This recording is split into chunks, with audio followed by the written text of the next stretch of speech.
Hi guys, good morning. Welcome back to my channel. আশা কৰিছো আপোনালোক ভালে আছে, ময়ো ভালে আছো। আজি আৰু এটা ব্লগ লৈ আহিলো আপোনালোকৰ মাজত। ৰাতিপুৱা এতিয়া 7টা মান বাজে আৰু মই বেৰাছ কৰা নাই, বেৰাছ কৰিম। লগতে এইপিনে বুটো বহাই দিছো কাৰণ ধোৱা চোৱা মই ৰাতিতে কৰি থওঁ, সেই কাৰণে ৰাতিপুৱা উঠিয়ে বুট বনাই আছো। ল'ৰা 8টাতে স্কুল যাব, মৰ্নিং স্কুল। সেই কাৰণে অলপ খাই যাব আৰু বুট আৰু ৰুটি বনাম ৰাতিপুৱা। তেনেহলে ব্লগটো চাই থাকক। তো মই ব্ৰাছ কৰিম এতিয়া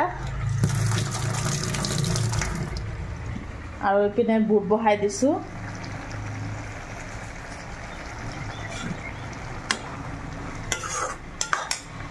গাইস বুট ভজা হৈ গ'ল, এইটো বুট ভজা হৈ গৈছে। এতিয়া মই ৰুটি ভাজি আছো, ৰুটি বনা হৈ গ'ল আৰু ল'ৰা স্কুলত গ'ল। 8টা বাজিছে, তাই স্কুলত গ'ল। আৰু বতৰ দেখিছে না, আজি ৰাতিপুৱা ইমান ৰ'দ দিছে। আহি আছো অলপ পিছত। গাইস ৰুটি আৰু বুট হৈ গ'ল, ভাতো বনালো কাৰণ ল'ৰা এইবিলাক খাব নোখোজে। মই ৰুটি ইমান ভাল নাপাওঁ, সেইকাৰণে ভাত বনালো ল'ৰাৰ কাৰণে, তাই অলপ খাই যাব। আগৰ দিনৰ চব্জি আছিল কণী আৰু ৰঙালাও দি দেখালো যে, আৰু তাৰ জেঠিয়ে মাংসৰ চব্জি দিছিল, সেইটো লৈ আহিছোঁ, সেইটো দি খাই গ'ল তাই। ময়ো অলপ পিছত ভাত খাম। ৰুটি ইমান খাবলৈ মন নাযায়, মানে পেটটো অলপ বিষাই থাকে সেইকাৰণে। আৰু মই ৰুটি ইমান ভাল নাপাওঁ, বনাইছোঁ দেখিছেনে ৰুটি।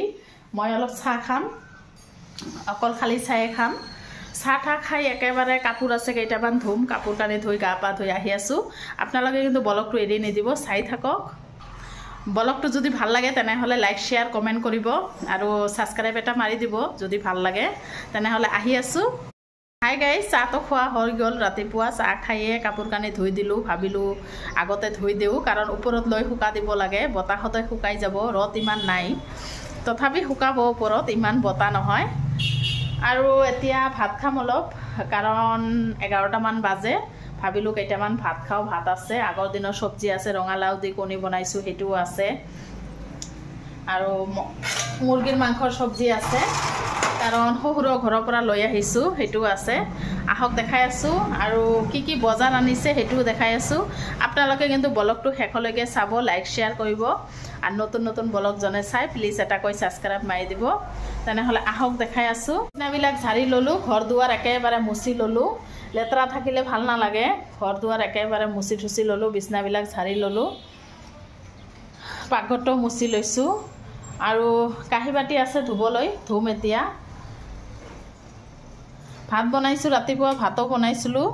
এইটো হৈছে মুৰ্গীৰ মাংসৰ চব্জি আছেই, সৰু ঘৰৰ পৰা লৈ আহিছোঁ। কণীৰ চব্জি আছে, এয়া কণীৰ চব্জি আছে। ভাতো বনাইছোঁ, খাম এতিয়া। অলপখিনি খাই ল'ম। আৰু বজাৰ আনিছে, এইটো হৈছে ইচা মাছ। ইচা মাছ একেবাৰে বাচি ঠাচি লৈছোঁ, পিঁয়াজ জলকীয়াবিলাক কাটি কুটি লৈছোঁ। বতৰটো দেখিছেনে, বৰষুণ দিব নেকি এনেকুৱা হৈছে। যিয়ে নহওক, মই অলপ ভাত চাত খাই একেবাৰে এইবিলাক ধুই চুই আহি আছোঁ। আপোনালোকে কিন্তু ব্লগটো এৰি নিদিব, চাই থাকক।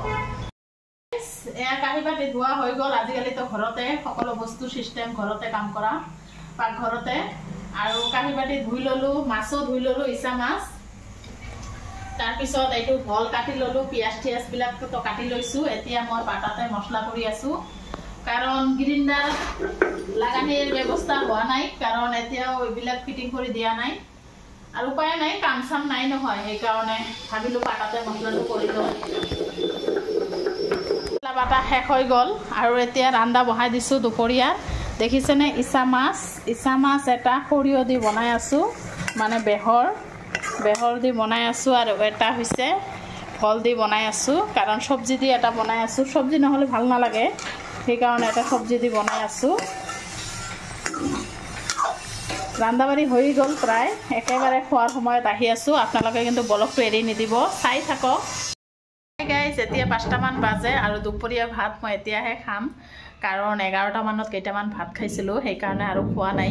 এতিয়া 5টামান বাজে, ভাত ওলাই লৈছোঁ, অলপকেইটা ভাত খাম। আহক দেখাই আছোঁ। এইটো ভাত ওলাই লৈছোঁ, ভাত খাম। ইচা মাছটো বনাইছিলোঁ, ভল দি ইচা মাছ, আৰু এইটো ইচা মাছ, এইটো দিয়ে ভাত খাই ল'ম। তেনেহ'লে আহি আছোঁ অলপ পিছত। গাইজ ভাতকেইটা খালোঁ, আৰু দেখিছেনে আজি ইমান বৰষুণ পৰিছে, একদম এইখিনি পানী হৈ গৈছে। আজি ফাৰ্ষ্ট ইমান বৰষুণ পৰিছে নহয়, একদম ৰাস্তা ভিজি গৈছে। ৰাস্তা ঘাট একদম ভিজি গৈছে দেখিছেনে ফাৰ্ষ্ট এনেকুৱা বৰষুণ পৰিছে আজি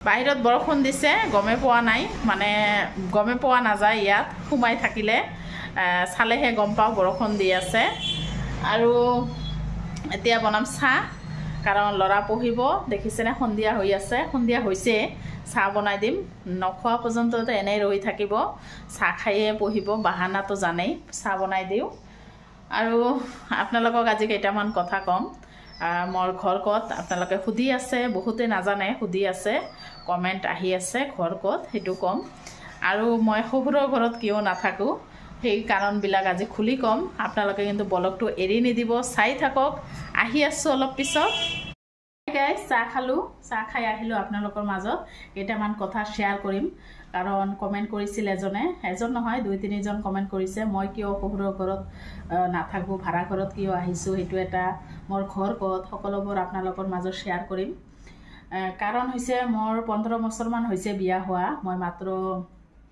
2 বছৰমান শহুৰৰ ঘৰত আছিলোঁ তেতিয়া হাজবেণ্ডে ইয়াতে আছিল আৰু মই তাতে থাকিছোঁ 2 বছৰ আছিলোঁ যদি তাতে আছিলোঁ এদিন যায় দুদিন যায় এনেকৈ আছিলোঁ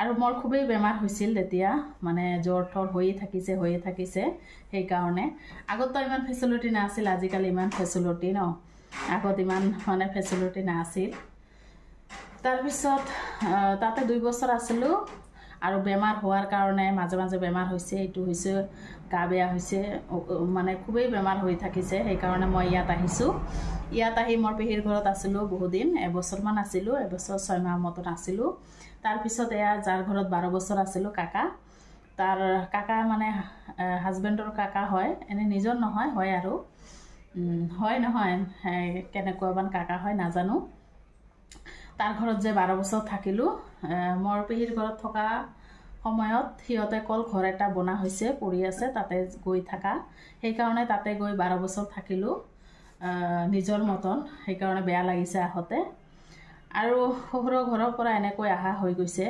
পিছততো ল'ৰা ডাঙৰ হ'ল ল'ৰা স্কুলত গ'ল হাজবেণ্ডো কাকাৰ দোকানত কাম কৰে সেইকাৰণে যোৱা নহ'ল দুটা ৰিজন ল'ৰাৰো স্কুল ইয়াত ডাঙৰ হ'ল ল'ৰাও ডাঙৰ হ'ল আৰু হাজবেণ্ডো ইয়াত সেইকাৰণে যোৱা নহ'ল আৰু এইখিনিয়ে এনেকৈ যোৱা হোৱা নাই আৰু যোনদিনাখন ইয়াত আহিছোঁ ভাড়া ঘৰত শহুৰে আহিছিল মাতিবলৈ তাতে গাঁৱত গৈ থকা বুলি কৈছে কিন্তু আমিয়ে যোৱা নাই কাৰণ এতিয়া আৰু যোৱা সম্ভৱ নহয় নিজৰ ঘৰ বাৰী কৰিম নিজৰো ঘৰ বাৰী কৰাৰ ইচ্ছা আছে সেইকাৰণে ভাবিলোঁ এতিয়া আৰু নাযাওঁ কেইদিনমান থাকি নিজৰ ঘৰ দুৱাৰ কৰিম আৰু এইখিনিয়ে আৰু মোৰ ঘৰ হৈছে গোৱালপাৰা ডিষ্ট্ৰিক্ট লক্ষীপুৰ তাতে মই থাকোঁ এইখিনিয়ে আৰু যদি আপোনালোকৰ কিবা জানিব লগা হয় কমেণ্ট কৰিব মই জনাই দিম আপোনালোকৰ কাৰণে মই ৰেডি আছোঁ এনি টাইম